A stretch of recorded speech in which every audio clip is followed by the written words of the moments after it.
What's up à tous? On va parler d'un sujet en particulier que, en vrai, j'aime bien. L'inconnu, et le fait d'avoir peur de l'inconnu. Dans inconnu, je regroupe vraiment les choses du coup qu'on ne connaît pas forcément les personnes, mais vraiment les domaines qu'on ne connaît pas. Parce que en vrai, mine de rien, c'est un énorme frein. La réalité, c'est que la frontière entre la peur de l'inconnu et la curiosité, elle est super super fine. Parce que d'un côté, on aime ce qu'on ne connaît pas encore, ou du moins ça nous excite un petit peu, et d'un autre côté, on n'aime pas du tout le fait de pas savoir quelque chose, de pas connaître. Et je pense que la seule limite, ça va être au niveau des points de corrélation qu'on peut faire entre la chose qui nous fait peur et quelque chose qui nous fait déjà peur avant, et entre une chose qui nous apporte de la curiosité et une chose qu'on connaît déjà. Donc le but prioritaire ici, ça va être d'essayer de remplacer cette peur de l'inconnu par justement de la curiosité. Le truc, c'est que l'incertitude, en vrai, c'est un peu terrifiant. Une des plus grandes questions qu'on a de l'univers, c'est qu'est-ce qui se passe après la mort. Mais là, en vrai, c'est notre question pas parce que vu qu'on n'a pas vraiment de réponse, autant ne pas s'y pencher dessus. Par contre, l'incertitude, c'est ce qui peut bloquer chez beaucoup de personnes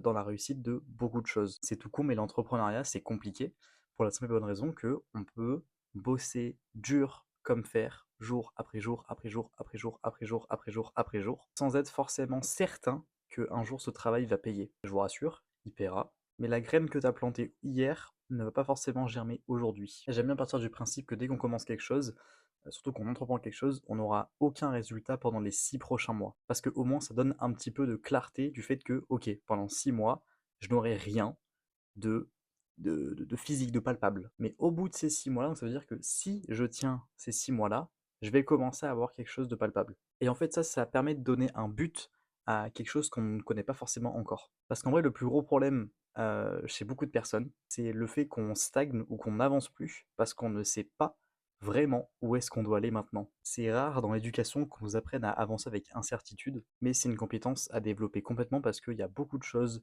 qu'on ne connaît pas et qu'on ne connaîtra certainement jamais, où on va devoir faire avec et avancer quand même. Le pire quand on a peur de l'inconnu et de l'incertitude, c'est qu'on imagine tout le temps les pires scénarios possibles. Et ça aussi, c'est une compétence à développer. C'est qu'au lieu de passer énormément de temps à réfléchir à ce qui peut arriver de pire, essaye de réfléchir un petit peu à ce qui pourrait arriver de meilleur. Parce que tout ce qu'on pense, on va forcément l'attirer. Et en vrai, c'est juste une tournure de phrase, mais si on commence simplement à dire qu'on n'a plus peur de l'inconnu, de l'incertitude, c'est déjà une première étape. Il y a plein d'études qui montrent que quelqu'un qui dit j'essaie d'arrêter de fumer et quelqu'un qui montre réellement que je ne fume plus, alors que les deux viennent de commencer hier, ça change toute la donne. Donc fake it until you make it. Fais semblant jusqu'à ce que ça soit vrai. La chose qu'il faut vraiment garder en tête, c'est que le seul moyen de grandir, ça va être de faire des choses dont on n'est pas encore expert. Donc déjà, il faut arrêter de se dire qu'on n'est pas qualifié pour une chose, du moins assez qualifié, et il faut se répéter constamment que déjà, on n'a pas peur de l'inconnu, ok,